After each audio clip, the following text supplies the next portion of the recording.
एक छोटे से गांव में एक साधारण किसान रहता था। उसका नाम था रामलाल। रामलाल के पास थोड़ी सी जमीन थी जिस पर वह मेहनत करके अपने परिवार का गुजारा चलाता था। उसकी पत्नी गंगा बहुत सीधी सादी और मेहनती औरत थी। उनका एक बेटा था मोहन, जिसकी उम्र करीब 15 से 16 साल थी। रामलाल और गंगा दोनों चाहते थे कि उनका बेटा मेहनती बने, अच्छे संस्कार सीखे और आगे जाकर घर का सहारा बने। लेकिन मोहन की आदतें कुछ अलग थीं। वह न तो पढ़ाई में मन लगाता था और न ही काम में। उसे बस खेलना, घूमना और कभी-कभी शरारत करना अच्छा लगता था। गंगा अक्सर कहती, लेकिन मोहन बेटा, देख, तेरे पिताजी दिन रात खेतों में काम करते हैं, तू भी उनकी मदद किया कर। मोहन हंसकर कह देता, अरे अम्मा, अभी तो मैं छोटा हूँ, मेरे खेलने की उम्र है। काम करने का वक्त तो आगे भी मिलेगा। रामलाल यह सुनकर चुप हो जाता। वह सोचता, शायद समय के साथ मोहन समझ जाएगा। गांव का जीवन बड़ा कठिन था। बारिश कभी होती, कभी नहीं। कभी फसल अच्छी निकल जाती तो कभी सारे खेत सूखे रह जाते। ऐसे में किसान का जीवन बहुत संघर्ष भरा होता है। रामलाल सुबह सूरज निकलने से पहले ही उठ जाता, बैल लेकर खेत की ओर निकल पड़ता। गंगा घर के सारे काम संभालती और बीच बीच में पति के लिए खाना भी खेत तक पहुंचाती। लेकिन मोहन, वह अक्सर देर तक सोता रहता। कभी दोस्तों के साथ तालाब के किनारे बैठा रहता तो कभी खेलता। रामलाल कई बार समझाता, बेटा, कर्म ही सबसे बड़ा धन है। जो कर्म करेगा वही आगे सुख पाएगा। मेहनत करने से भागना नहीं चाहिए। लेकिन मोहन कानों में तेल डालकर सब सुनकर भूल जाता। गांव में ही रामलाल का एक पड़ोसी रहता था, हरिया। हरिया का बेटा श्याम मोहन का हमउम्र था। श्याम पढ़ाई में भी अच्छा था और खेतों में अपने पिता की मदद भी करता था। श्याम अक्सर मोहन से कहता, देख भाई, अगर तू ऐसे ही आलस करेगा तो आगे चलकर कुछ नहीं कर पाएगा।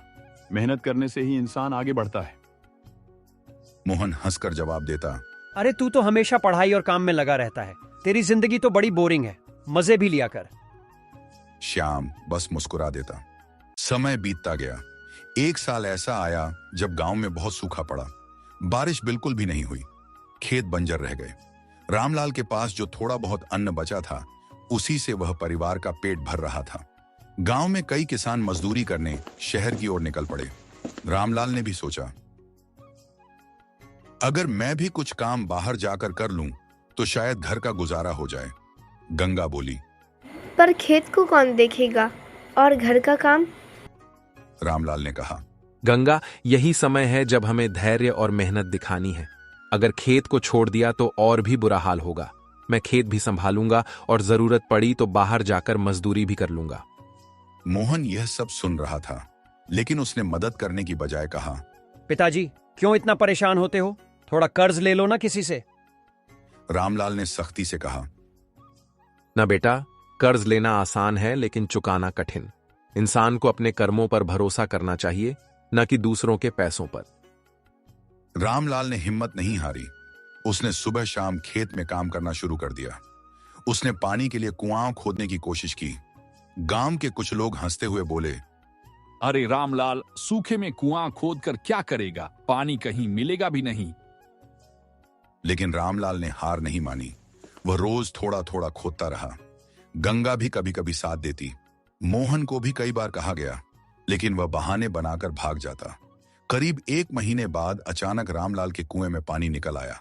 गांव वाले चौंक गए। अब रामलाल उस पानी से अपने खेत को सींचने लगा।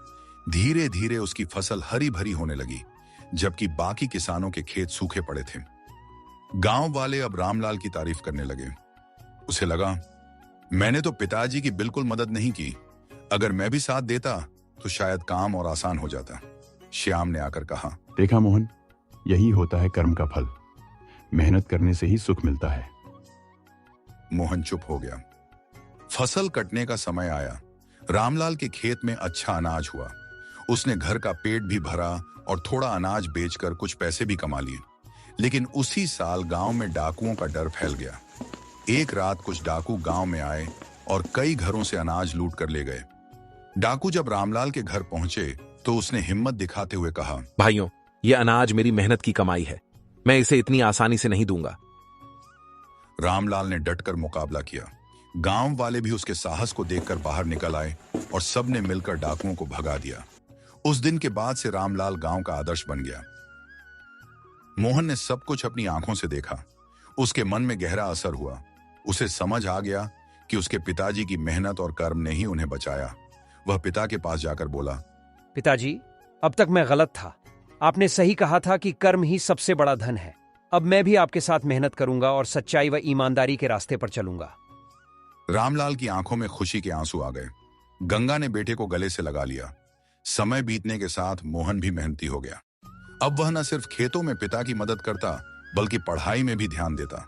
गांव के लोग भी कहते, देखो, आलसी मोहन कैसे बदल गया है। यह सब उसके पिता की शिक्षा और अच्छे कर्मों का फल है।